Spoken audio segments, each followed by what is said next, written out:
Hello and good afternoon, ladies and gentlemen. My name is The Advocate, and today I'm an advocate for a live stream special today, November 28th, 2025, Black Friday. Heck yeah, ladies and gentlemen, it's been quite a while since I've done a live stream. While we're here, let me know if you guys can hear and see me okay. I see that the audio is working just fine here on YouTube, and also that I've got the sound and everything, but if you guys can hear me okay, definitely let me know. Hope everyone had a wonderful Thanksgiving yesterday if you celebrate, and hope everyone is having a wonderful Black Friday today as well if you celebrate that as well.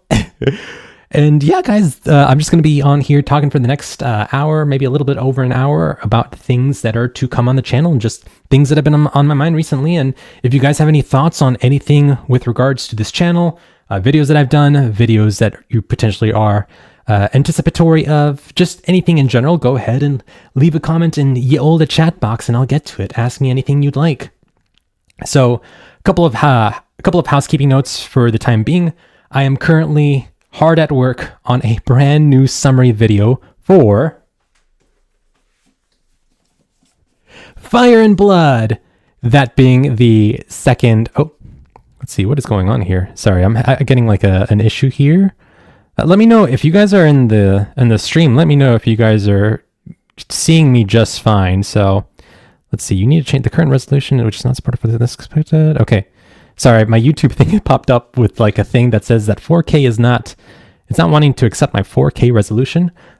Live stream technical issues. You know how it always is here on the Advocate channel. Hopefully this resolves here soon. Hopefully it's not interfering with your guys' stream. Advocate channel.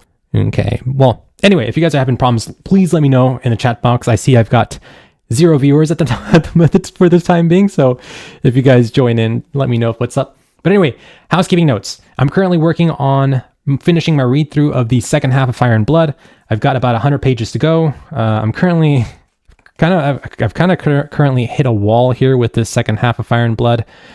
After the events of the Dance of the Dragon's War, without delving too deeply into spoilers, the book gets a little, I don't know, just after the Hour of the Wolf, I start kind of hitting a wall, being like, okay, was this information really necessary? Can we just kind of wrap it up here, George? And George just kind of keeps going on and on here with Fire and Blood. But anyway, I'm pretty much almost done with the second half of Fire and Blood, but as I've been doing that, I've also been transcribing I've been writing down several notes during my second half read through of Fire and Blood down onto this here notepad as well, which I then have taken the time these past couple of days to transcribe some of those notes into a Microsoft Word document, and then from there, hopefully have a more completed outline, pretty much in a script. I wasn't planning on having an entire script for this summary video, but it's looking like that's going to be the case, that I'm going to have an entire script for what could potentially be a 2 to 2.5 hour long video. So I am just kind of going full bore on that right now at the moment. It doesn't look like I'll have the summary out by next Friday, December 5th, as it was a pipe dream. I always figured it's going to be pipe dream. I was like, well, my goal would be December 5th, but that's realistically not what's going to happen. And realistically, that seems to be the case. It's not going to be released anytime soon on December 5th.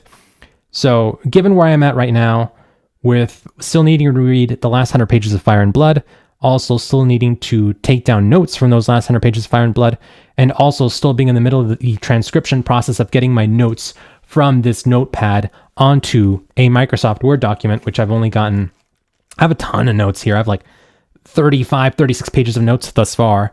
And of those, I've transcribed maybe 16, 17, 18, something like that. So because of that, I'm still very much in the transcription process for Fire and Blood. It's going to take me a while. I'm going to try to work here after I'm done with this live stream a little bit. And then, obviously this weekend is here in the United States anyway. It's Thanksgiving weekend, so I'm probably not going to get too much work done this weekend. But hopefully next week I'll be able to get more work done on it to hopefully start a recording session by the end of next week, so that I can then finally take the time to edit what's probably going to wind up being a 2.5 hour potentially video summary of the second half of Fire and Blood, and then have that out to you guys the following Friday, December 12th. Now, at this point, I don't know if December 12th is like I was like, well, December 5th is really unrealistic for having a Fire and Blood Part 2 summary out.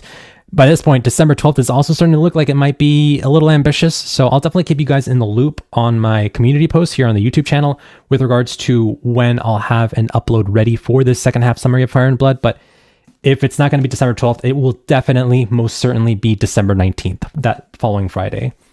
I'm in a little bit of a rush to try to get this video out in December. First and foremost, because this Fire and Blood summary has been a lot of work. These summaries are never really easy videos to get out. Once they're finished, the finished product is absolutely wonderful, and I love looking back on like the finished product.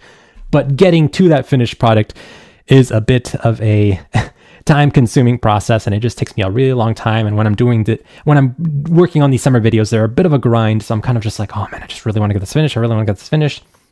So working through that has been insane, but I'm really in a rush to try to get this done and out by December, because I'm going to delve into a little bit of the business metrics here of my YouTube channel here. As most content creators know, December is, the Christmas season, Hanukkah season, holiday season, all that good stuff. For me personally, it's Christmas. I love Christmas, and Christmas is my favorite day of the year.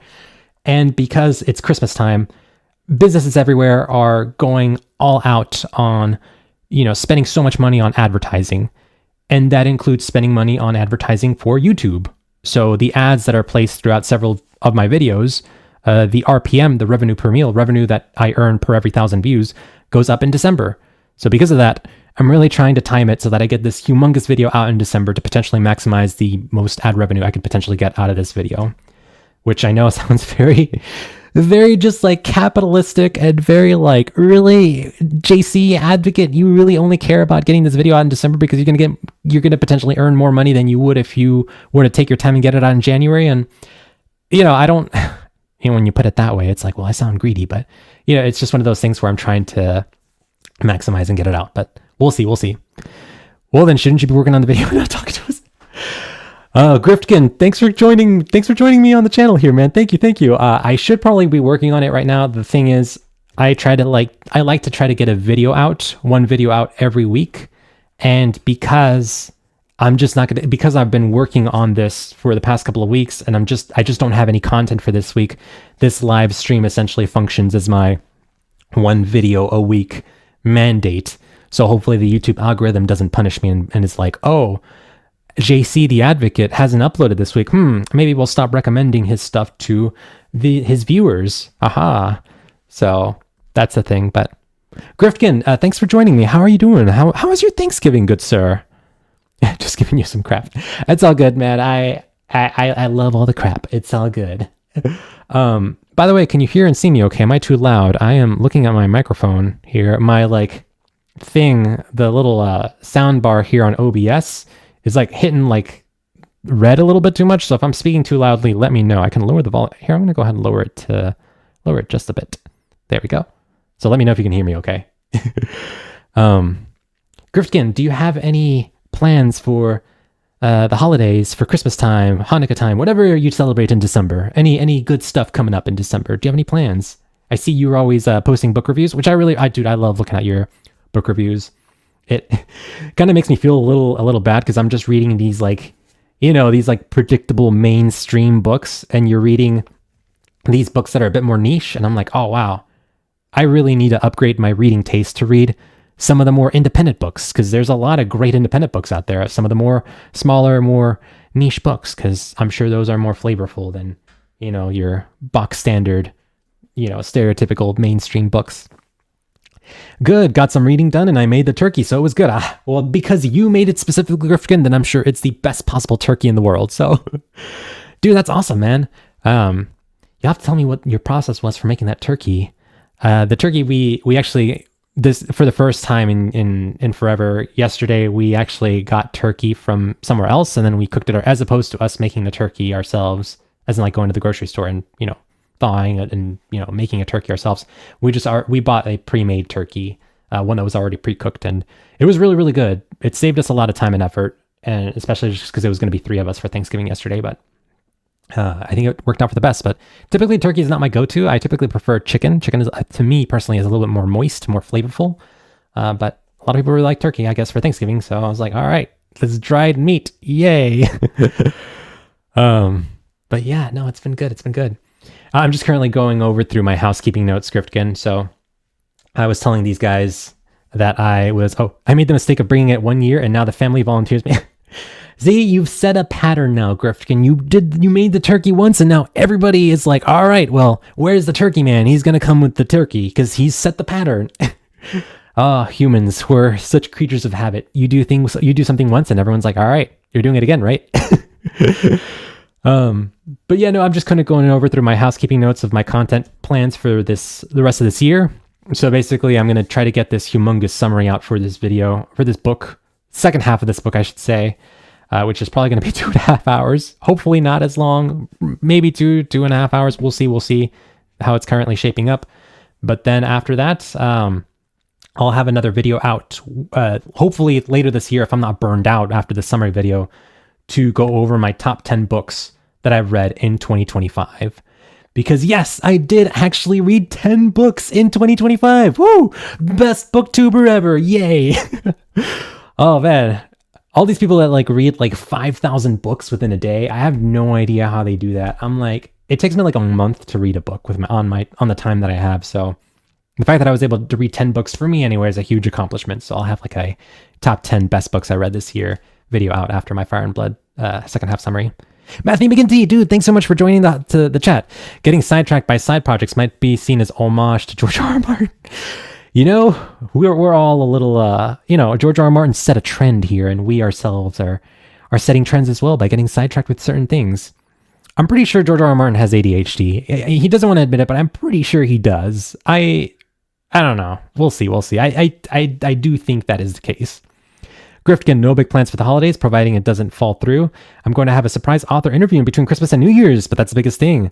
Oh, dude, Griftkin, that sounds awesome, man. May I ask what author it is that you're potentially interviewing here between Christmas and New Year's? Or if that's a secret, that's totally okay. Is it Matt Dinniman? If it's Matt Dinniman, I'll be like, oh, I want to be there. As long as he doesn't spoil anything from books 3 onward, then I'll be there. But I'd love to hear what author you're interviewing and what other content you're working on. That is the surprise. Okay. I'm looking forward to the surprise then. But thanks for letting me know, Griftkin. I'll be on the lookout on your channel. I saw that you posted a video earlier today. I need to watch it as soon as the stream is done. I'll watch it and then I'll do my my YouTube algorithm duties and work on this, I guess. But yes, anyway, guys, second half summary, Fire and Blood, and then top 10 books I've read this year. And I think that'll be the only videos that you'll see for the rest of 2025. And then 2026, I've already set kind of a goal as far as a content calendar for what videos I want to get for the 2026. So I've got a list here. Now, it's been one thing I've realized is because I cover A Song of Ice and Fire, the YouTube algorithm seems to think that I'm exclusively in A Song of Ice and Fire channel, and that is not the case. I am a booktube channel. But because the YouTube algorithm thinks that is the case, it tends to not show some of my non-A Song of Ice and Fire book reviews to the masses, instead showing just my A Song of Ice and Fire stuff. So I've been having some trouble with my views on some of my non-A Song of Ice and Fire book videos. But I'm hoping that this next calendar year that'll improve, because what I'm trying to do is I want to read books in order to time my book reviews with trends. And I hate chasing trends, but that might be what I have to do if I want to grow this channel. So, more power to you. 4 years and I've yet to do a top 10 video. I know they do well, but I don't want to do it. Griffin, I respect that so much. You're not falling into the traps and whims of booktube on YouTube. You do your own thing, and I really, really appreciate that. I think for me personally, I just really want to grow this channel, and it's really hard to do that when I'm not doing something that, that is tried and true formula, which is a top 10 book list. But I respect you for not falling into the mainstream trap. But I would, if you do post a top 10 books you've read ever, either per year or ever, I would love to see that. I'd be very interested to see what books you consider the best, because I think I need some more recommendations, and my bookshelf is already overflowing, but I want to overflow it more. So yeah, I'd be interested if you ever made a top 10 book list. But anyway, guys, so I've got here a content calendar that I was working on yesterday with just kind of book ideas or ideas for book reviews that I want to get out for this upcoming 2026. Happy Thanksgiving. Oh, Razor Hammond, thanks for joining us today on this very special Black Friday live stream. Happy Thanksgiving. I'm super excited for Night of the Seven Kingdoms. I imagine you are, Razor. I'm excited for the TV show too. I may do like I don't know if I want to do a book summary for Night of the Seven Kingdoms. People ask me if I'm going to do that. They take a lot of time, energy, and a piece of my soul. These summary videos, they're worth it. When they're finished, they're worth it. But when I'm working on it, I'm just like, oh my gosh, I just want to get this done. But I may do a Night of the Seven Kingdoms book summary and time it with the release of Night of the Seven Kingdoms, or as Night of the Seven Kingdoms is releasing, and hopefully that'll, get some views. But if not, that's okay. But dude, I'm excited. You're excited for the TV show. Have you read the books, Night of the Seven Kingdoms? Grifkin, book reviews do better when you manage to get an arc, early review, or cover something really old that people don't talk about anymore. So, like Pride and Prejudice, War and Peace. How old are we talking about? Moby Dick. So there are a lot of old books out there that I was forced to read in school that I never want to revisit again. I've heard there's a Wuthering Heights movie potentially coming out. And one of the ideas that I was pinging back and forth yesterday is like, do I really want to reread that book? I remember in high school, I hated that book with a passion. I don't want to reread that. I'm sure like now that I'm a more mature reader, I probably would enjoy it more, but I don't know. Don't know about top 10, but I'll do top 4. Bible, in case my mom sees it. Hey, the Holy Bible is the good book. Therefore, it's the best book you could possibly read. I totally respect that. The Count of Monte Cristo, The Name of the Wind, and Swan Song. Dude, I've not read Count of Monte Cristo. That's an excellent classic that I'm sure a lot of people would love. I would love to read Count of Monte Cristo when I find the time between the backlog of books that I have. Swan Song, I've not heard of that one. I'll need to check it out. Name of the Wind, oh my god. Grifkin, I think you and we might need to have a chat about Patrick Rothfuss, The Name of the Wind. So I read Name of the Wind back in 2021, was it? No, 2022. I read Name of the Wind in 2022. It was the first time I delved into it. And I just heard people were like glowing about Patrick Rothfuss and about Name of the Wind and Wise Man's Fear. And, giving it all these 5-star reviews. So I finally read Name of the Wind. And I tried not to let the 5-star reviews, influence my opinion of this book. I was like, I'm just going to go in this book with an open mind, not get, my expectations set too high with this book. And Name of the Wind, I think, is the one series, the one book, The Kingkiller Chronicles, the one series where I'm just like, I don't see it. I'm like, I'm sorry. Like, I read it and I enjoy Name of the Wind for the most part. The Wise Man's Fear, I liked parts of it, but I'm just like, man, I don't know if it deserves all these 5-star reviews. I don't see it. So, but I'm glad you liked it. Horror book by Robert McCammon from like 1990. Okay, The Swan Song is a horror book. Got it. Okay, good. I might have to expand my repertoire by reading horror. Razor Hammond. I just did the Lord of the Rings audio from Andy Serkis, and it's fantastic. I was missing out. Dude, that audiobook is excellent. The Andy Serkis is just a fantastic actor. I'm glad he has since transcribed his voice talents into audiobook form. That's so cool. Razor, had you read The Lord of the Rings prior to, was this your first time reading Lord of the Rings? Or have you read Lord of the Rings before and this was your first time listening to the audiobook? I'd be keen to know, keen to find out. So, anyway, let me know. But anyway, I just want to give you guys a real quick kind of update on my 2026 content calendar. There's a Netflix TV show adaptation coming out based on the His and Hers book. I may do a book review on it. I don't know. It might be a little bit out of my wheelhouse. I don't think a lot of my viewers will like it, but I may do something like that. Project Hail Mary, I did buy the book in last month, and I'd be very, very keen to do a book review and then time that book review with the release of the Project Hail Mary movie with Ryan Gosling. I've heard from many people that I should read the book, and then I also should not watch the movie trailer because it essentially spoils everything from the book. So if you guys have read Project Hail Mary, definitely let me know. That's next on my list. Red Rising. I have a friend who refuses to watch my BookTube channel unless I read Red Rising. He was like, I will not watch any of your videos until you do a book review of Red Rising. Then I'll watch your channel. I was like, all right. And everyone just glows about Red Rising, and especially Golden Sun. So that's on my to-read list. I definitely want to do it. I'm going to read it this year. It's in 2026. It's on my list. So calm down, my friend. Big Little Lies, I've actually watched the first 2 seasons of the TV show. I know it was based on a book. Typically, I try to read a book before I watch a TV show, but I cheated and I watched the first 2 seasons of the TV show last year, and season 3 is supposed to come out. So I'm gonna if season 3 does come out, I may read Big Little Lies, even though, again, it's one of those books that's outside of my wheelhouse in terms of, speculative fiction, science fiction, fantasy, and it's more of like just a regular literary fiction book about, gossipy women in Monterey, California. But if season 3 does come out, I'll read the book, even though I already know what happens in the story because I've watched the first 2 seasons of the TV show. And then, if 3 Body Problem season 2 does get released, I've already read the three Body Problem books, the Remembrance of Earth's Past series. If we do see a season 2 in 2026, I will make like a book rankings list for the 3 Body Problem books, the Remembrance of Earth's Past, and then I may potentially read Remembrance of Time, which is an unofficial / canonical 4th book of Remembrance of Earth's Past. Typically, Remembrance of Earth's Past is just a trilogy. It's just the 3 books. However, book 4, there was a book 4 that was essentially fan fiction, but the creator of the 3 Body Problem, Liu Cixin, gave book 4 his blessing and was like, all right, yeah, sure, whatever. This book 4 is canon. Whoever wrote this fan fiction, it's no longer fan fiction. It's now official fiction as part of the Remembrance of Earth's Past quadrilogy. So if that's something people want to see, I may read Redemption of Time, I should say, which is book 4 of the Remembrance of Earth's Past series, and then just do a whole bunch of 3 Body Problem content to time the algorithm with that. And then in November, Sunrise of the Reaping is coming out. I've yet to read Sunrise of the Reaping. I've yet to read The Ballad of Songbirds and Snakes, which is the book that Suzanne Collins released. That's a prequel to The Hunger Games. I read The Hunger Games like a long time ago. I may reread those books and do book reviews on them. It's just, I need to find the time.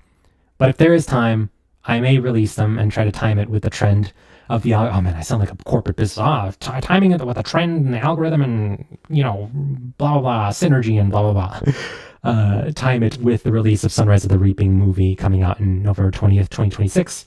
So I'll reread the Hunger Games books, even though I've read them already, do book reviews on each of them, do a book review on Ballads of Songbirds and Snakes, and then do a book review on Sunrise of the Reaping, and then watch the Sunrise of the Reaping movie, and then complain about how it's not like the book in a review of the movie. And then Taipan, which is James Clavell's 1967 classic, I believe 1967, or maybe 1968, book that is kind of a quasi-sequel to the Shogun book by James Clavell. If season 2 of Shogun comes out in early 2027, I may do a book review of Taipan in 2027. But anyway, that's my content calendar for 2025, end of 2025, 2026, 2027. A lot of fun stuff planned for the rest of this year, for next year, and for the year after that. So I'm super excited, and let me know what you guys are excited for as well. But anyway, time to catch up on chat. Grifkin, I've heard so many good things about that. I almost want to listen to the audiobook, even though I've read all the books already. Heck yeah, Grifkin, about the Lord of the Rings. Yeah, I'd be tempted I physically read the books as well, but I'd be tempted to listen to the audiobooks for Lord of the Rings with Andy Serkis. I think those would be really, really great. I think you'd have a really great time as well, Grifkin. I'd be curious to see. Oh, my audio is echoing. Okay, if it's still echoing, let me know. It looks like it doesn't echo anymore. Guys. Okay, if it's still echoing, let me know. Okay, please let me know if the audio is good. If it's good. If not, I'll fix anything. It looks like there was like a thing here that was. Oh man, I don't know why I was doing that. I'm sorry, guys. Hopefully I didn't give you guys a headache with my audio. Project Hail Mary was excellent, and do not watch the trailer. Grifkin, thanks for the warning. Yeah, so many people have told me that. Okay, it stopped echoing. Good. Thanks, Grifkin. But yeah, so many people told me that I should not watch the movie trailer for Project Hail Mary, so I will not watch it, but I am curious to see. Once I've finished reading the book, then I'll watch the trailer and be like, all right, now I can understand the context behind all these scenes. Razor Hammond, thank you so much. You're good now. Good. Also, Razor, earlier you said, also, I read it and it was okay to me, like 7 out of 10, but the audiobook made it an all-time book for me. Okay. Yeah, a lot of people say that Lord of the Rings is one of those things that is kind of a product of its time. I don't personally believe that. I really liked my read-through of Lord of the Rings, but it definitely is more of an old-timey book series. I don't know if this is a hot take. I think I may have liked The Hobbit more than any of the individual Lord of the Rings books. I think as a series, as a complete series, I think Lord of the Rings is stronger than The Hobbit. But as far as individual books goes, I think I liked The Hobbit better than each of the individual Lord of the Rings books. But I don't know if that's a hot take or not. That could just be me. Grifkin, once you read the book, you'll know the exact part that we all said. I hope they don't show that in the trailer. Does Ryan Gosling die? Is that what happens? Don't spoil for me if that's the case. if he does and they show it in the trailer, I'd be so like, really? You're spoiling this? I imagine it's someone dying and they're showing it in the trailer, which is so dumb, but I guess trailers just spoil everything these days. Matthew McGinty, dude, thank you so much for joining me. I'm so sorry for only just not getting to your chat. I'm trying to catch up on chat and everything, and I spent the first 20 to 25 minutes just kind of going over my content calendar, content ideas for the rest of this year and for next year. Thoughts on the Feast for Crows AI issue. So I really don't have anything new to add. Everyone that has already spoken on the Feast for Crows AI thing has said everything I needed to say. Everything that I should say. If I go through each of the images and say like, oh, you know, this was AI, this was not AI, people have already done that. So I don't really have anything new to add to that. But I mean, the fact that Penguin Random House is selling this book that clearly has, I don't think all the drawings are AI. And some of them, from what I've heard, some of the drawings have some actual human drawn things to them, but there are definitely AI, artificial intelligence generated stuff to several of those images, such as like the backgrounds and things like that, where it is a shame that Penguin Random House is doing that and then selling it as if it's, you know, human art to the masses for $50 during this very difficult economy for so many people. So, you know, that's a shame, but I don't really have anything new to add. It's a shame. It's very depressing. And I'm really, really sad that, you know, George R. Martin, we haven't gotten any new George R. Martin books, George R. Martin novellas, George R. Martin text, and we can't even get new George R. Martin art for the past, you know, several years. And it's really, really sad. But, you know, I hope people get their refunds. If they didn't get the refunds, people need to return those books and, you know, just not buy them. I know they're getting review bombed on Amazon, but that's all I really got to say on it. But yeah. All right. Griftkin, he's 45. Shouldn't he be Ryan Gooseback? Yeah, actually, I'm surprised that he's only 45. I would have thought he was older. It seems like he's been in movies for a long time now. Interesting. He should be Ryan Goose by now. That's such a dad. I love it. It's such a dad joke, but I love it so much. Griftigan, that's awesome. Razor Hammond. Hobbit is much easier to read and doesn't meander as much. The audiobook makes me like the meandering though now. Okay, so it seems like Andy, if people have problems with maybe the slower pace, the more meandering storylines of Lord of the Rings, Andy Serkis very much remedies that, you know, those issues for people with the Lord of the Rings audiobooks. But as far as like physically reading the book, it might be an issue for new readers. Yeah, that makes sense. Hobbit, yeah, Hobbit's a tighter read. I just loved it. It's also a much shorter read, which I don't, you know, I like reading my long books, but sometimes I just really like reading my short books as well. So it'll be good. No, give me a second. Cough break. Matthew McGinty, will you review the remaining First Law books by Joe Abercrombie? I just finished The Heroes. Oh, interesting. Wait, which one's The Heroes? Is that one? Let's see. Joe Abercrombie. Heroes. Oh, The Heroes is Joe Abercrombie's 5th novel. Is it within the First Law series or the Second Law series? So I've read the First Law trilogy. However, and again, I hate to incorporate business metrics into this, but, or business, this is the YouTube channel, but it does earn a little bit of an income. But when I read and reviewed each of the first 3 First Law books, that being The Blade Itself, the last Before They Are Hanged and Last Argument of Kings, when I produced book reviews for each of those 3 books, they did pretty poorly for the channel, which, you know, it's not, you know, video performance should not be the be all end all when it comes to the content that you post on YouTube. But part of me does want to grow the channel. And I'm just like, you know, I just don't see enough interest from people that they would want to see me continue to read some of Joe Abercrombie's other works. But I'm not opposed to it. I definitely want to read it. Definitely want to read like the Second Law series and some more of Joe Abercrombie's books. I don't personally see, like, besides yourself, and no one else has like commented that they wanted to see more. So, you know, if my backlog allows it and I have like an open space in 2026 or 2027, I definitely would love to delve into the rest Joe Abercrombie's other books. But as of now, I don't really have any plans for it. Sorry to disappoint, but maybe someday. Razor Hammond, AI is getting too good now. It's going to nuke thousands of jobs, unfortunately. It's already nuked thousands of jobs. A lot of people from Amazon, Microsoft, Meta have been let go. It's really sad because of, you know, people are really or not people, CEOs and corporations are really going all in on these on AI, and they think they're going to replace people, even though, when you go on ChatGPT or on Google Gemini, it feels like you're constantly arguing with a machine to try to get the thing that you want. It's like, hey, Google, do this for me, or Gemini or ChatGPT, do this for me, and then it'll do it, but it'll do it not well sometimes. It's like, and then you have to go back. It's like, no, I asked for this. And then it'll give you something else that's completely different. It's like, no, I asked for this. And then you have to go into like super specific detail. It feels like a monkey's paw situation where it's like, oh, I wish for $500. And then it's like, oh, well, what if I kill this person and then you get $500 in return? It's like, no, that's not what I asked for. What? Like, you have to be super uber specific with AI. And it's such a shame that people are being let go for this imperfect technology. And, if they get it down to be perfect, though, it is going to be a huge, huge, scary thing for our future. But we'll see. We'll see.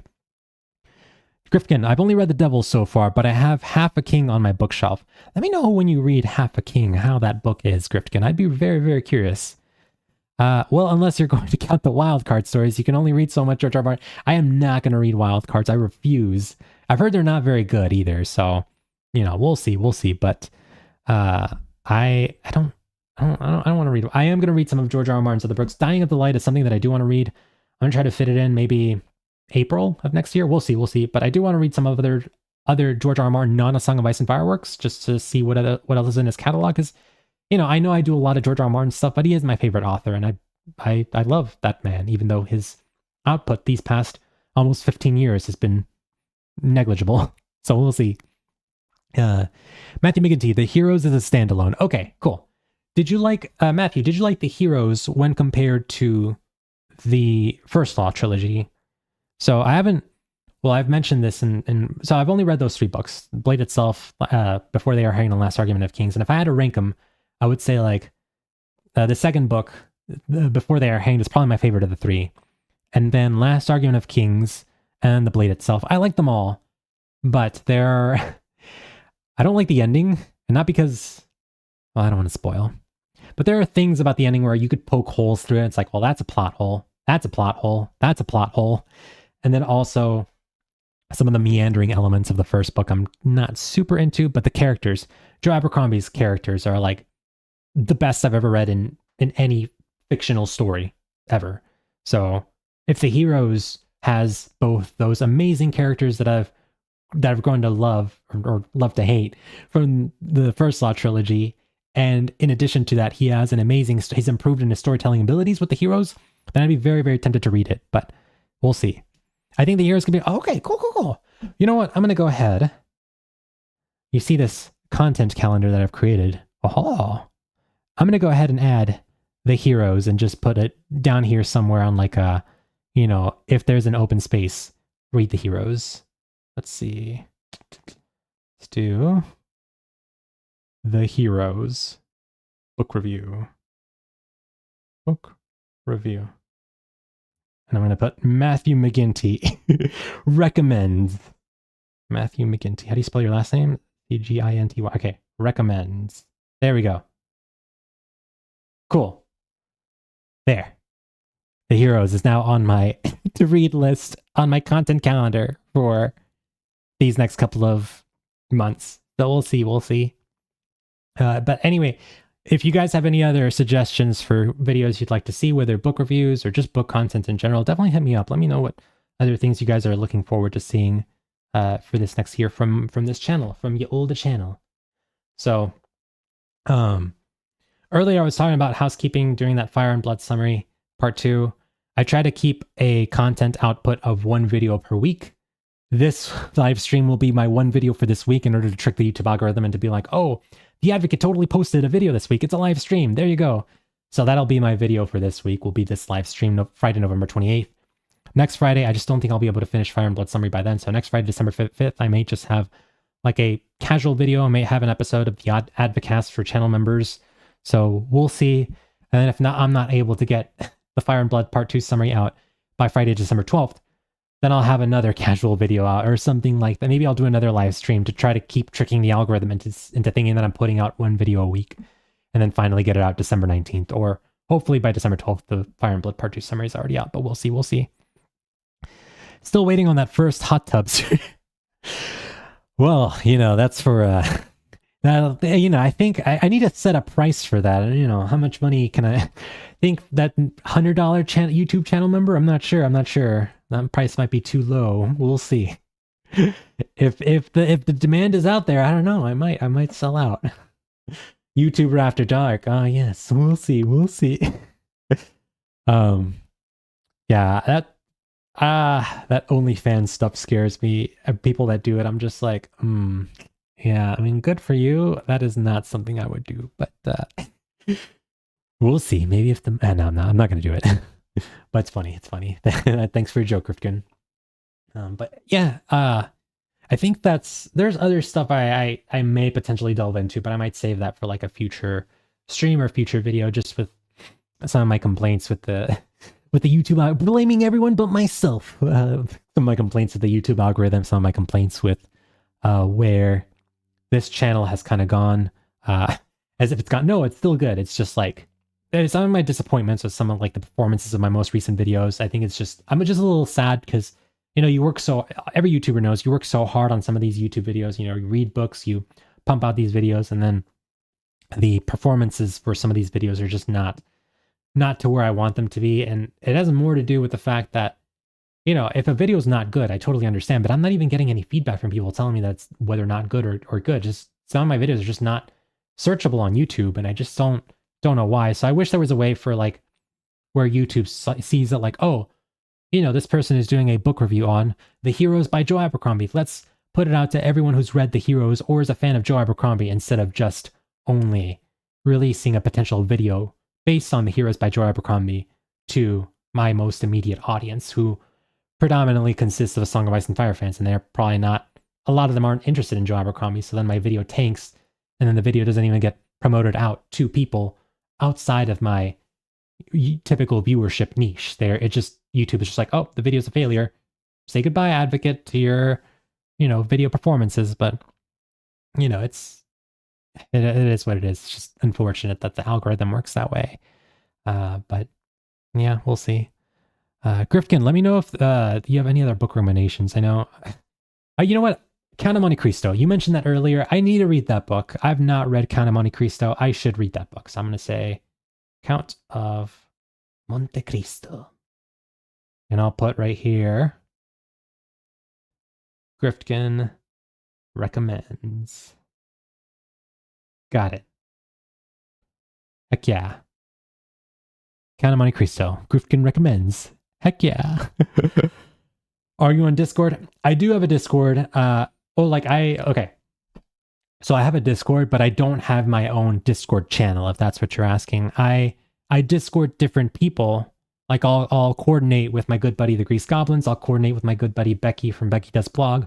And we'll coordinate on video collabs and stuff like that. But I don't have my own Discord channel where people can join in and chat with me. It's just like, I already don't have enough time as it is to do this YouTube stuff. So like to have, the little time that I have to do this YouTube stuff, in addition to that, to also make time for, modding my own Discord server, just like, I just would not be able to commit. So like, people are like, oh, you can make that a channel membership reward. It's like, well, I don't want to give a reward for something that I'm not even going to be able to upkeep myself. So I just, yeah, but if you want like my personal Discord where we could like Discord each other, we totally can. I can share it with you on Instagram. I can send you an Instagram DM and we could Discord with one another.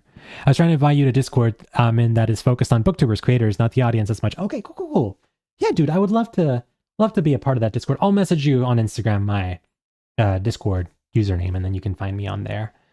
By the way, Grifkin, I know, for example, when you do author interviews, so, some of my complaints with the YouTube algorithm, do you also have that problem where it's like, you'll do an author interview, let's say with Martha Wells, and so it'll do really well. And then, then you'll do an author interview with, I don't know, some author who's maybe not as well known. And so like the video won't do as well. Do you have an issue where like, oh man, like the viewers only came to watch Martha Wells and not necessarily stuck around for some of my other videos? Do you have that problem, or is that just like a me thing where it's like, oh, people only watch The Advocate for A Song of Ice and Fire stuff and not really for anything else? because I'd love to hear from you if you have, and if you've overcome it, I'd love to hear your advice and thoughts and stuff like that. Or we could talk about it on Discord. That'd be really great too. So yeah, cool. Does anyone have any sort of yes, you'll always have 3 types of viewers. Okay. I look forward to I imagine you're about to like mention the 3 different types of viewers, but yeah.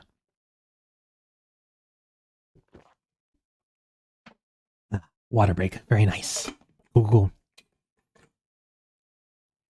Does anyone else have anything to talk about here on Ye Olde Chat? I'll probably keep this live stream going for another, let's say 20 to 25 minutes. We'll see. Kind of keep it a little bit, just maybe a little over an hour, and we'll call it a day. Oh, you'll always have 3 types of viewers. Core will watch whatever you make. Fairweather will show up for specific videos. Accidental will trip over your channel looking for something else and run away. Those accidental viewers. Oh, but I want to make those accidental viewers core viewers. Stick around, please. Yeah, that makes a lot of sense. I've been having just a lot of problem with just like, you know, not problems. Like, for example, like you guys are definitely, I mean, you guys are here for this live stream, which thank you for joining me on this Black Friday. Thank you so much, guys, from the bottom of my heart. Seriously, I love you guys. Thank you so much for being like core viewers. I really appreciate it. But like where people will only show up for like certain videos, or they just don't want to show up, they'll show up for one video. It's like, all right, I got what I needed from this guy. Bye, advocate. And then they'll peace out and be like, all right, thanks for coming. Bye. But it would be nice to like be able to, I don't want to say convert because it sounds like you're running a cult instead of a YouTube channel, but I would love if they would stick around for other channels that they might potentially enjoy. So you probably answered, but what's your other favorite fantasy books? I need recommendations. Oh, Razor. All right, cool. Well, I think Grifkin and I could help you out with this. Grifkin, gotta go help the wife, leaving a lurk for a view time, but I'll be radio silent for... No worries, Grifkin. Dude, thanks for sticking around. Thanks for chatting with me. And if you need to log out, that's totally okay, dude. No need to worries. Thanks for coming, Grifkin.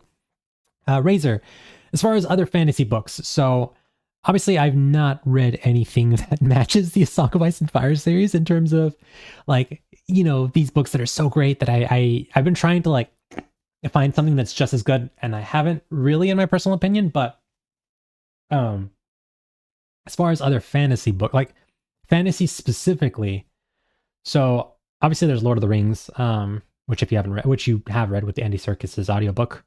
There is a lot of people like Kingkiller Chronicle by Patrick Rothfuss. However, Patrick Rothfuss has also had the same issue as George R. R. Martin, where the 3rd book in the series, The Doors of Stone, has also not been released, and it's been almost 15 years. So similar to George R. R. Martin, since 2011, since The Wise Man's Fear, that we have not seen the 3rd book in the trilogy, and people have been waiting on that forever, and it doesn't look like it's ever going to see the light of day. So, but a lot of people really like the first 2 books. I liked the first book fine.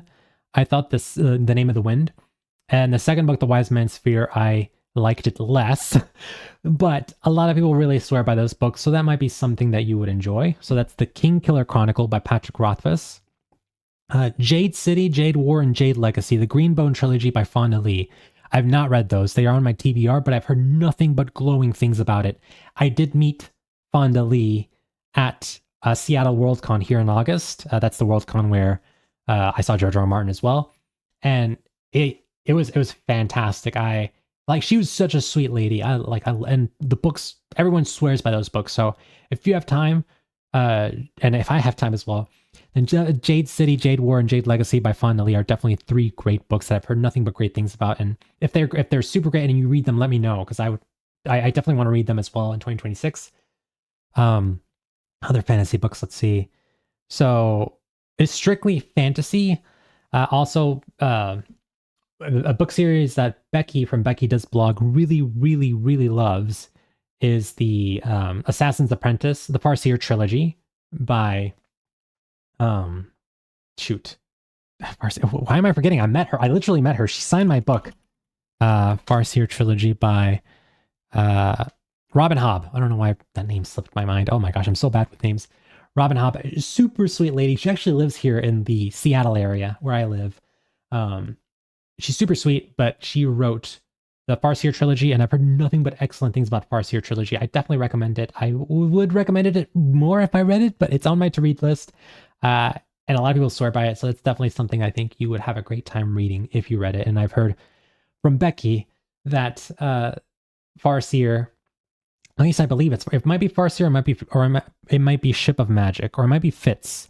One of her Robin Hobb series has a moment that is even more tragic than the Red Wedding. So if you're looking for some good cries, some good emotionally moving moments, I definitely would read the Farseer trilogy. So those are just some of my recommendations. As far as like personal ones that I've read, I've read a lot of science fiction as well. You know, Remembrance of Earth's Past, The Three-Body Problem. I've read that. You know, maybe I'm not as well read as I thought I was. There's so many books I need to read. Shogun I really liked. It's historical fiction. It's not fantasy, but I really liked Shogun. I actually liked it better than the TV show. I read the book and then I immediately watched the TV show and I was kind of like, well, why did they change this? What? That wasn't like that in the book. Oh, this is way better in the book. You know, that obnoxious book reader guy who then watches the thing afterward. I was definitely that obnoxious person. So Shogun is a great one if you have, but it's not a fantasy, it's historical fiction. But yeah, let me know. Let me know. Matthew McGinty, have you checked out Scott Lynch's books? I notice he gets recommended frequently, but like George, he's having trouble finishing a series. I'm not sure if I should start reading them. I've not read Scott Lynch. I have not. Let's see. What is Scott Lynch most known for? Oh, The Lies of Locke-Lamora. Okay, so I do want to. I think there is rumblings of a Lies of Locke-Lamora TV series coming out in 2026, isn't there? I do want to read The Lies of Locke-Lamora. I have not read any of Scott Lynch's stuff. Becky from Becky Does Blog would probably be your guide there. She knows more about Scott Lynch than I do. She's read The Lies of Locke-Lamora, and I think she's read the second book as well in that series, but I've not read it. But I've heard great things as well, and I think you can't go wrong with that. So, The Lies of Locke-Lamora. If you guys want recommendations as well, like I've done book. Hey, see here, I can go through my book reviews and see what I've read as well. Like I have book review, like the book reviews that I have out currently are definitely books that I have personally read and I can recommend to you guys personally. Let's see. Oh, kind of like Squid Games with samurais. Are you talking about Shogun? No, Shogun's not like Squid Game with samurai. It's more like, how should I describe? It's definitely just historical fiction. It's like, you know, this guy crash lands in Japan and he finds himself in this crazy land of Japan, and then he's like overwhelmed by how crazy and foreign everything is, and then he slowly, over the course of the book, slight spoilers, kind of, you know, at first he feels like a fish out of the water, but over time he like begins to learn, adapt, and even love feudal Japan, and it's a great story. I really liked I don't want to spoil too much, but I really liked, in the book, I liked the romance, and in the show, it's definitely not as good, and it's more shoehorned, but in the book, it's really good. The romance that's there. But anyway. Dungeon Crawler Carl. I'm looking through my list. Dungeon Crawler Carl, I really, really liked. I think that would be a great... that's a literary RPG, so it's not fantasy, but I think those are great books. I've read the first two. I definitely want to read the third one. I need to find the time to read the third one. The first book review that I did on Dungeon Crawler Carl did pretty well. The second book, Carl's Doomsday Scenario, did not do well. So I may not... Well, I want to continue, but I don't know. Oh, and it's... Okay, I'm looking through my list. So... Windhaven by George R. R. Martin, I really liked. I liked Fever Dream better, but Windhaven is still a really good story if you're looking... That one's fantasy. It's a George R. R. Martin, not a Song of Ice and Fire book, so I think that might be up your alley. It feels a lot like A Knight of the Seven Kingdoms. It's definitely it's a novella compilation, but it has kind of like that heartwarming, endearing element to it that A Knight of the Seven Kingdoms did, so I think that'd be great. Or read Windhaven, but Fever Dream is better. Fever Dream is so good. I definitely would recommend Fever Dream. That is also more of like a vampire horror fiction / fantasy. It's not so much horror, but it's a really interesting melancholic story. I loved Fever Dream by George R. R. Martin. If you have not read Fever Dream, I definitely recommend it. Let's see. I'm looking through my list. Okay. Oh, how did I forget? Stormlight Archive and Mistborn by Brandon Sanderson. So Brandon's... Yeah, of course. Razor, of course. Happy to help. Thank you. Mistborn and Stormlight Archive by Brandon Sanderson. So Brandon Sanderson, I like. In fact, I would say that with The Way of Kings, I love The Way of Kings by Brandon Sanderson. Like my 3 top favorite books of all time are first place, A Storm of Swords, second place, A Game of Thrones, and third place, The Way of Kings by Brandon Sanderson. The Way of Kings, oh my gosh, that's like a 5-star book right there. I love The Way of Kings. However, I have yet to read another Brandon Sanderson book that comes close to matching The Way of Kings in terms of like my love for like that type of thing. The Way of Kings is like fantastic. It's a slow burn, but it is like, oh my gosh, it is a beautiful slow burn. However, with each passing book in the Stormlight Archive, I find myself kind of just like growing more and more tired with Brandon Sanderson's tropes and cliches. And although I did really like Rhythm of War, which is the fourth book in the Stormlight Archive, I can't say that I left a great that book and that's the series has left a great enough impression on me that I would recommend it to you. But if you want to check out the Stormlight Archive, I definitely, I'd give it a chance. I would say The Way of Kings, the first book, is the best book in the series that I've read so far. There have been 5 books released. I need to read the 5th one, Wind and Truth. But Stormlight Archive, Mistborn, people really love Mistborn. I liked Mistborn too. I think Stormlight Archive is better, but I liked Mistborn. Let's see, I'm going through here. Remembrance of Earth's Past, I already recommended that. Well, Three Body Problem, Remembrance of Earth's Past, it's science fiction. It's good. It's definitely not for everyone. The characters are more philosophical. They're like robots. They're not really philosophical ideas. They're just like, they like walk and talk like robots. Like, yes, I walked 4 kilometers an hour to approach you. I am shaking your hand now. We are now about to engage in romance. Good to go. Yes. Oh, look, the polarity of the sun. Yes. It's super mechanical. It's super annoying. But the ideas itself, the ideas and the story, discounting the characters, I think are really interesting. But I need to watch the show, Three Body Problem show, to see how it compares to the books. Let's see what else. The Hobbit, Lord of the Rings, Mistborn, I already talked about. The Blade so we had talked about First Law by Joe Abercrombie. I think it's good. You can poke some hole. It's got plot holes, but I still like the First Law. And then, obviously Kingkiller Chronicle by Patrick Rothfuss. So, which I think is okay. There is another book that I would have originally recommended, but I don't know if I would recommend it now. So, Neil Gaiman, he's a creep. He's an awful person. He seduced and, assaulted various women, and he's not a good person. His writing, though, and this is prior to me finding out, who he was, but his writing, though, he's got some great books. And I would recommend, if you want, and this is only if you want to check it out, I'm not going to tell you, you should or shouldn't check out Neil Gaiman's works to support this creep. But if you do, like, that's totally okay. Like, no judgment here. Coraline is really, really good.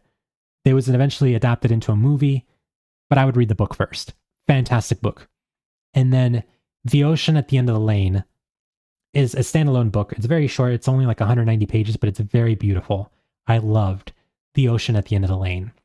So if you want to give Neil Gaiman a shot, The Ocean at the End of the Lane is a fantastic book, and I could not recommend it anymore. It's beautiful, but obviously there's, some things with, Neil Gaiman being a prick. So, we'll see.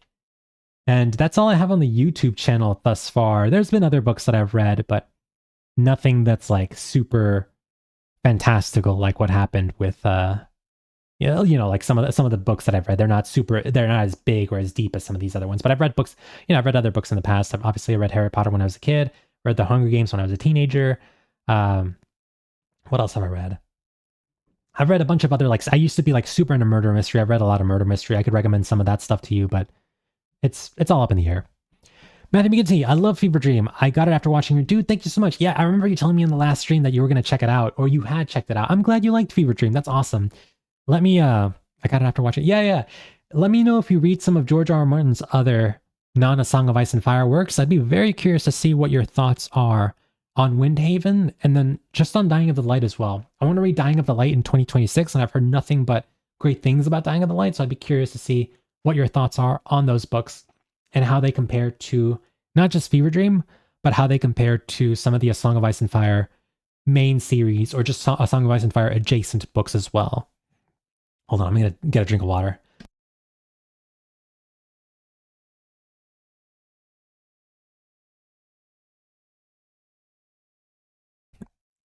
Water break. Good stuff. But yeah, that's That's what I got.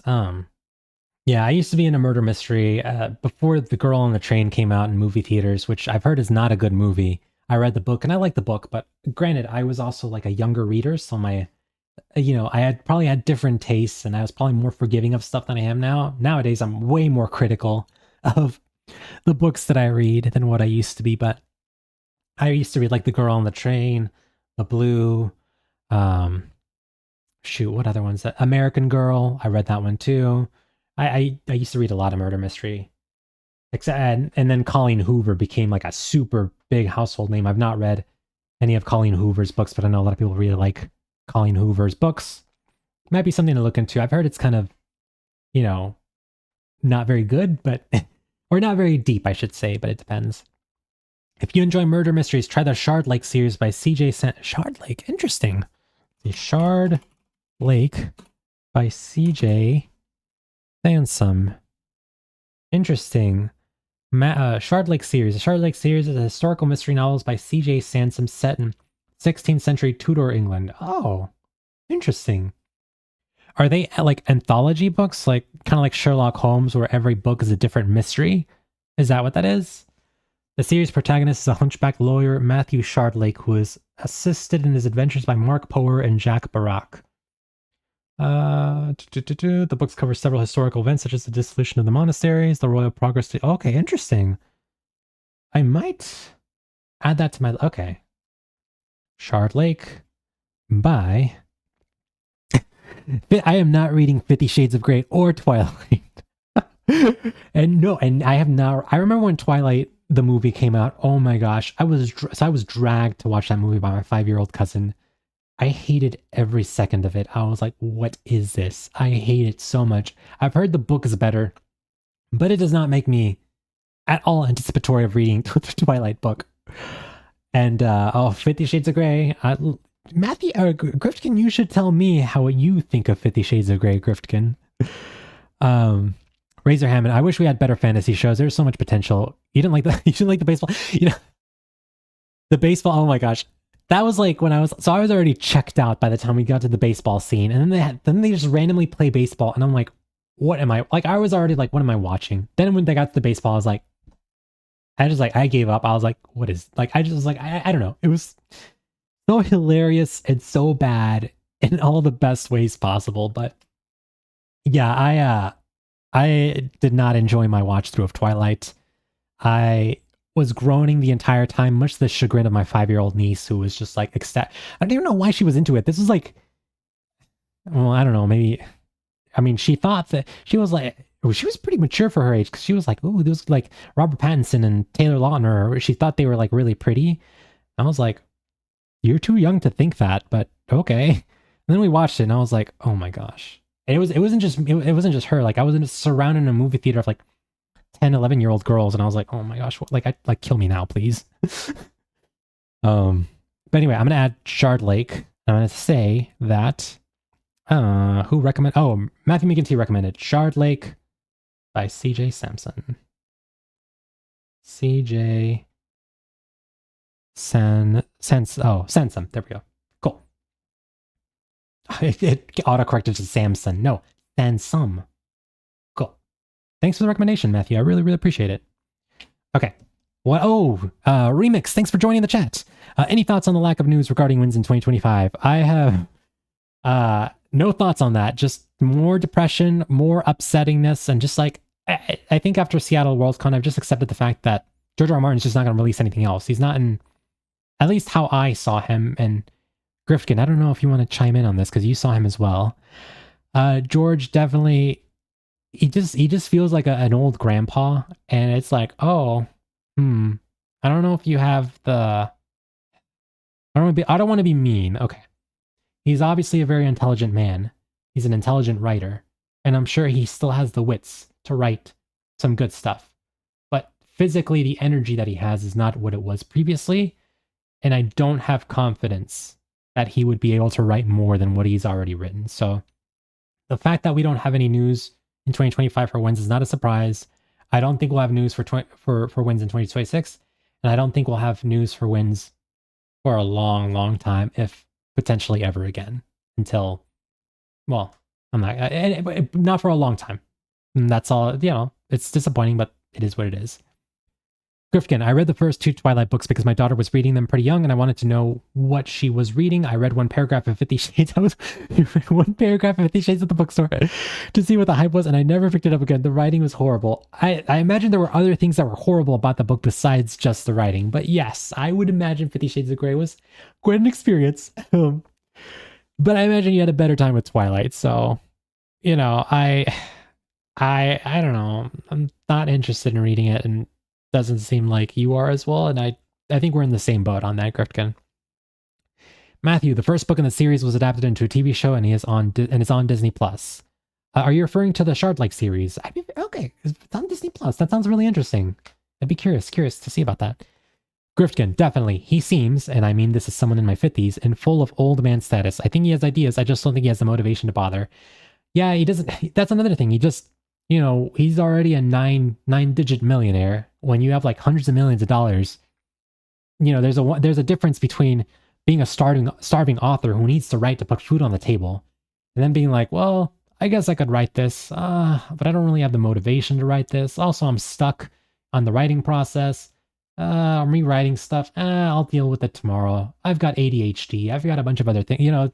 There's a huge difference between both those mentalities, and George is in the second mentality, which is fine. It's fair. He can do whatever he wants. I just wish he was more honest about it and being like, yeah, guys, I just don't have the energy, motivation. I'm too old to write this. Someone else can either write it or just, that the 5 books you got, that's all you get. And I'd be cool with that if he was honest about it and upfront, but he's not, so, which is fine, just upsetting. I do not consider myself the target demographic for Twilight or 50 Shades. Yeah, that makes perfect sense. The demographic for Twilight's like preteen girls, and 50 Shades is preteen girls. Well, they shouldn't be reading that, but the writing, from what I've seen of the writing and what you're telling me of the writing of 50 Shades, definitely seems like it's, it's got super, awful writing for what's intended to be an adult demographic. So we'll see. George watched the final season of the show and was like, man, fans hate ending. It's like, that's the lesson I've learned from here, is that don't ever do an ending, ever. I'm just not going to tell my fans that that's the lesson that I learned. That's precisely it, Griftkin. That's precisely it. You've nailed it down to a T. So fun. Cool. All right. I think we'll go another 5 minutes and then we'll call it quits. Thanks again so much, guys, for joining me today on Black Friday. Hope your Black Friday shopping is going well, even though Black Friday is definitely not what it used to be. Back when I was a kid, you could get 2 Nintendo GameCubes for $150. That is definitely not the case anymore. Now it's like, hey, a Nintendo Switch 2, it was $450. Now it's $450. And I'm just like, wow, Black Friday's dead. Amazon has killed Black Friday shopping for everybody, which is, unfortunate, but it's fine. It's like, whatever. Black Friday is just a scam nowadays. I'm sure it was a scam back then, but as a kid, it felt different. Nowadays, it's a scam. Can't buy 2 Nintendo GameCubes for $150 anymore. That's for sure. Remix. Thoughts on treating A Song of Ice and Fire as an unfinished work and A Dance of Dragons as an anticlimactic ending? Jon dead, Daenerys lost, etc. Yeah, I mean, I've accepted that A Song of Ice and Fire is just unfinished. And even if George R. R. Martin does ever get The Winds of Winter out, it's just going to remain unfinished. I doubt he's going to have the time, energy, or motivation to write the follow-up books. He claims that he only needs 2 more books to finish A Song of Ice and Fire, but we all know that's a lie. To wrap up that story, you need like 4 more books, not 2 more books. So, yeah, I think it is what it is. George may not want to admit it, but, I think George is, well, I don't want to speak for him, but he's being way too optimistic. And we've all just accepted that it's not going to be the case. So, we'll see. Matthew, yes, I was talking about Shard Lake, and Sean Bean is in the TV show. Do you think George still believes he can finish the series? I think George thinks he can. I don't believe he will. But Sean Bean being in the TV show for Shard Lake, that's so cool. Okay. That's my motivation to keep going. Grifkin, meh, I'm supposed to be working. Black Friday was already a scam. Come get this $500 TV for only $100. Editor's note, there are only 10 of them in store and people will go full WWE on you to get one of them. Oh, those old videos of like people running in like, like scrambling and trampling people in a steel chair, hitting them over, hitting over the head. John Cena coming into the store like, oh, get out of the way. Oh, those are hilarious. I mean, I wasn't part of that, but yeah. But yeah, I'm sure it's always been a scam, and even now it's more of a scummy scam nowadays. Because even nowadays, for example, if you buy like a power drill or a TV, like the TV you would get on a Black Friday sale is not even the same TV you get during a non-Black Friday sale. Like if you buy an LG 55-inch TV, usually, it's like, oh, it's got all these features, and it's like, oh, Black Friday discount, it's $100 off, but it doesn't have all these features anymore. We just created a specific SKU for this Black Friday style TV that has less features, and pawn it and be like, oh, look, you're saving $100, but really you're just buying an inferior TV. It's so lame. It's like, ah, but it is what it is. My son wanted to go one time when he was younger. They opened at like midnight. He took one look at the line and was we never even parked the car. That's probably, yeah. It used to be you had to line up like days ahead of time, days in advance for that. And then also there was, when I was a kid, it wasn't even it was like Black Thursday. It opened at like stores open at 6 p.m. on Thanksgiving Day, which, that's not good. I'm glad they got rid of that. I think they went back to Black Friday, but still, it's such a scam. Off topic, but did you watch Stranger Things? Some of the dialogue was Disney Channel a little bad. Really? Okay, I've seen the first 3 seasons of Stranger Things. I loved the first season. The first season is like 10 out of 10. I loved the first season. It was so wonderful. I like the seasons 2 and 3 as well, but it's definitely very corny. It's very cheesy. They definitely go all in on the 80s vibe, which is fine. Like, I love my 80s nostalgia, but it's just, it is corny. I've not watched season 4. I've heard season 4 is actually, like, the way I would rank the first, I would say Stranger Things season 1 is the best. Then Stranger Things season 2 and 3, I think they're both about the same level. You trade some flaws with other flaws, but I've heard season 4 is actually better than seasons 2 and 3. I need to watch season 4 in preparation for season 5. That's on my to watch list. We'll see when I get around to it. But I'm sad that you didn't like Stranger Things. I actually really like the first season. We'll see. Maybe season 5 will get better for you if you've even watched that far. Do you like international intrigue, man of mystery type books? Think 007 or Jason Bourne? Not really. I think, in my personal opinion, that stuff works better in television and movie format than it does in book format. I've read some stuff like that. For example, I read, what was the book with the architect that breaks, hold on. The architect that breaks into banks book. The book where dang it, I forget. I have the book. I've read it before. I read it in 2017. It's like this book about this architect who breaks into banks and breaks into safes, and it takes place in late 1800s New York City. And I was like, oh, sweet, this is going to be a great book. But like the 007 missions were just like, it could just be that this book was a bad book. Looking back on it, it probably was a bad book and it wasn't indicative of the genre, but I couldn't get into it. I was like, wow, I finished it because I do not DNF books. Even if I hate a book, I power through and I finish because my OCD will not let me not finish a book. I have to finish a book. So I finished it, but I didn't like it. But I'm sure there are other books that are better in that 007 genre. So if you have recommendations, I would be up for reading them. I just would need to find the time, and hopefully they're better than that architect breaking into banks book. Remix. Have you read any of the Elric or Conan series? I have not. Conan is on my to-read list. I don't think I used to think like, oh, I run a booktube channel. I'm pretty well read. And then I compare myself to all these other people that have read like way more than I have. I was like, never mind. I'm such a baby. I need to read more.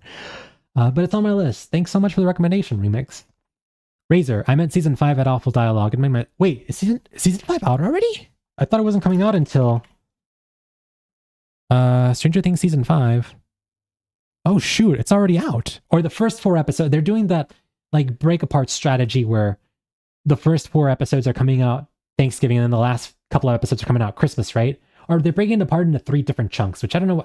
Just released the whole thing. I don't know why they're breaking it apart like that. So I guess they're trying to keep Stranger Things in the public consciousness for a longer period of time, but it's so dumb. Okay, the first volume premiered on November 26, 2025. Oh, it premiered 2 days ago. With the second on Christmas Day and the finale. Oh, okay. So the next 3 episodes will be on Christmas Day, December 25th. And then the last episode will be December 31st on New Year's Eve. Interesting. Okay. I have not watched season 5. I need to watch season 4. I'm sad to hear that you didn't like season 5. It seems like it's got really great reviews here.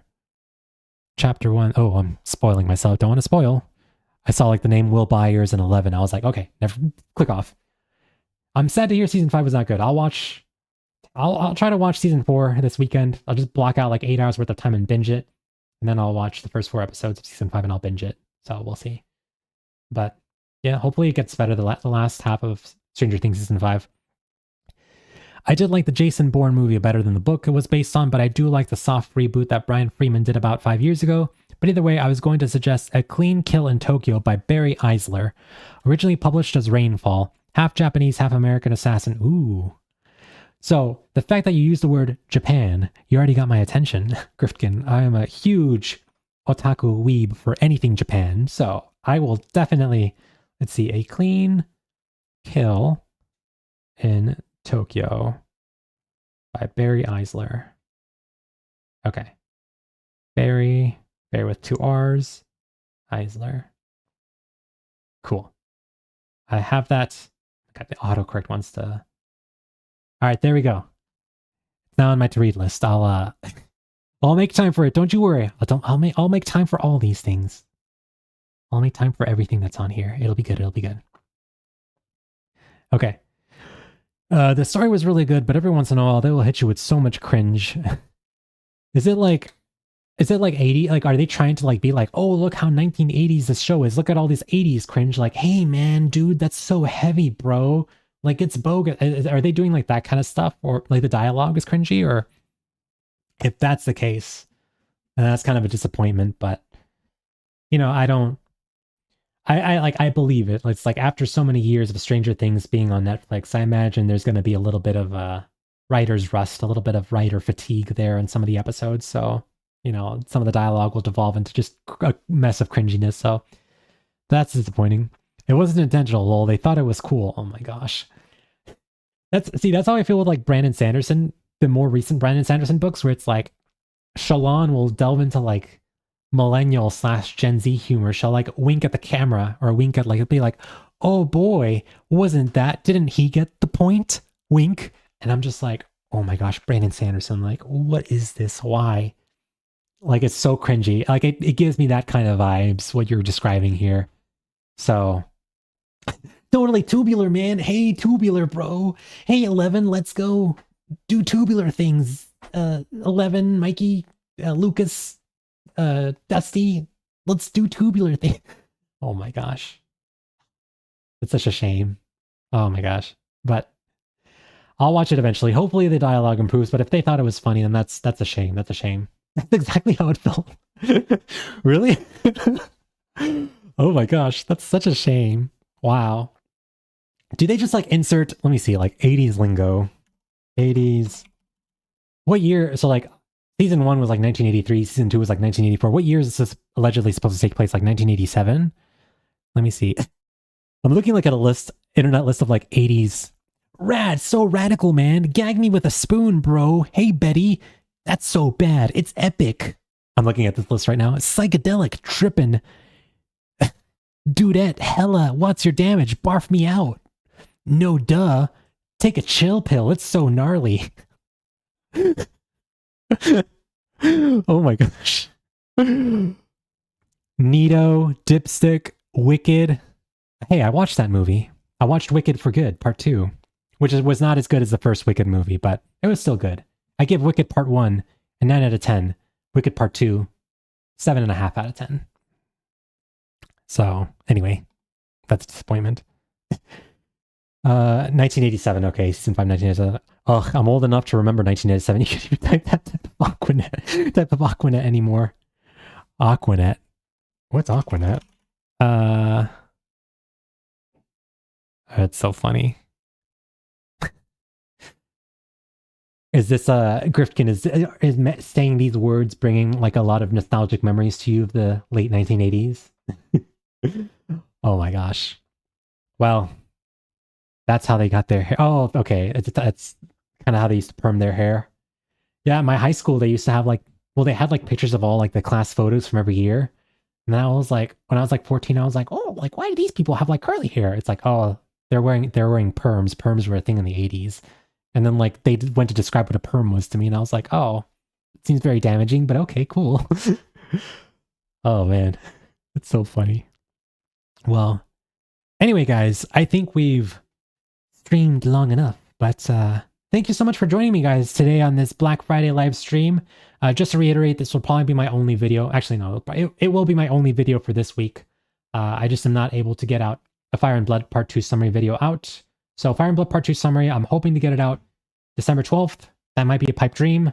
We'll see. It might be ambitious. I think it could happen, but I need to like really work hard these next couple of days. So this will be the only video for this week. Next week, I probably won't have a video out either, so I may just do something casual. And then if I'm not able to get the Fire and Blood Part 2 summary out on December 12th, then I'll either do another live stream or something casual again for that Friday. And then for sure, finally have a Part 2 summary for this book out Friday, December 19th. So got to keep that one video a week pattern going. No holidays when you're a YouTube content creator, I guess. But anyway, guys, this was a lot of fun. Thank you so much for joining me on this Black Friday. Happy Black Friday. Hope everyone had a happy Thanksgiving. You celebrate. Hope you all have a wonderful Christmas season if you celebrate that as well.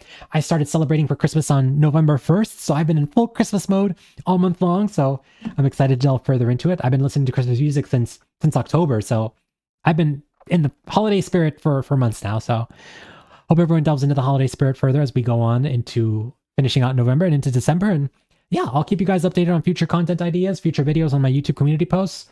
This live stream will be up on the live stream replay section tab of my YouTube channel, and we'll go from there. But until next time, guys, thank you so much for watching, and I'll see you guys later. The Advocate, out.